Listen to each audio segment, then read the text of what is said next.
Ku ddwaliro ly'e Luweero gye tusanze Nnaalongo Hawa Namubiru ng'aweereddwa ekitanda. Kigambibwa nti ono yakubibwa emiggo ku biragiro bya RDC wa disitulikiti y'e Amuru Linda Agnes Auma.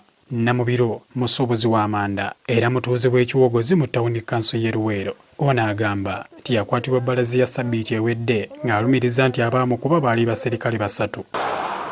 Namubiru agamba nti yali mu lukululana ng'ava okusobola manda mu disitulikiti ya Jumani ne bamusalako ng'enjogera ennaku zino mu disitulikiti ya Amuru. Ng'eyimiridde agamba baamutuusiza ku miggo nga bamulanga okufulumya akatambi k'amaloboozi akaalaga nga bwe yali awadde RDC w'eno enguzi y'akakadde kamu n'ekitundu okuta emmotoka ye ey'amanda yali ekwatiddwa. Tebakkiriza bigere byange kutuuka ku ttaka bambakira mu bbanga. Nendaajana n'abasajja ne mbagana ye basajja mmwe munsitula nze ndi mukazi. Polisi yammwe teriiko bapoliisi bakazi lwaki munkunamya eri ensi bannange tebakkiriza ne batandika okunkuba.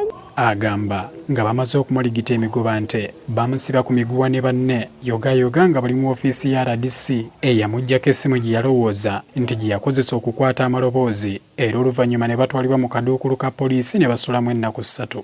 Alumiriza nti oluvannyuma RDC yabatumya n'assaawo akakwakkulizo nti okuyimbulwa akakalu ka poliisi ono alina kusooka kusonyiwa abaamu kubanga akissa mu buwandiike. Nange bw'obasonyiwa bakuwa poliisi bondi olw'okuba nali namala basonyiwa okufuna poliisi bondi newalirizibwa mu mutima n'ekikola mu kyo nsobola okufuluma ebweru. Bwe yakikola baamuyimbula kyokka ng'ali mu bulumi n'adda okwaba obwe kwe kutuukira mu ddwaliro ly'e Luweero.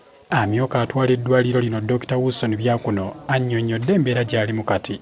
Yakuseddwa omubiri gwe kubanga yakubiddwa emiggo, omubiri gwonna ebitundu ebimu biraga nti emiggo gikyaliko. Tulaba nti tulina obusobozi obumujjanjaba era twamuteese ku bujjanjabi bwaffe, ndowooza ajja kutereera.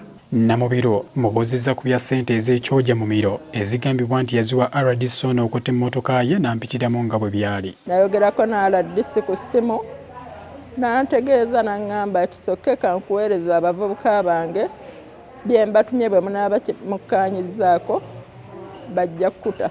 Bantegeeza ebigambo bibiri nti bwe mba nsobola okuwa akakadde kamu n'ekitundu emmotoka bagimpe, bwe mba sikayina bagitwale ku disitulikiti.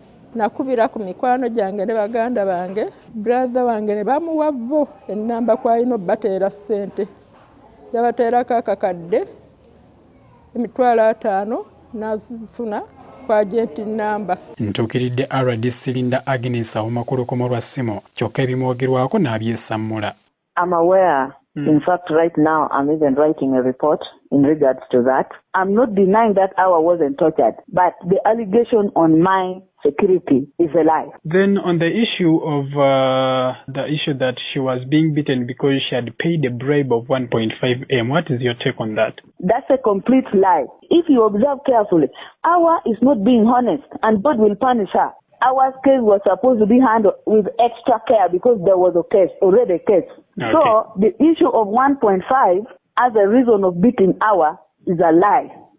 Okusinziira ku tteeka erikugira okutulugunya omuntu yenna Prohibition and Prevention of Torture Act ery'omwaka 2012, omuntu yenna asingisibwa omusango mu kikolwa kino aweebwa ekibonerezo kya kukaligibwa emyaka 15 mu nkomyo oba okuwengasi ya bukadde 7 oba okukola byombi.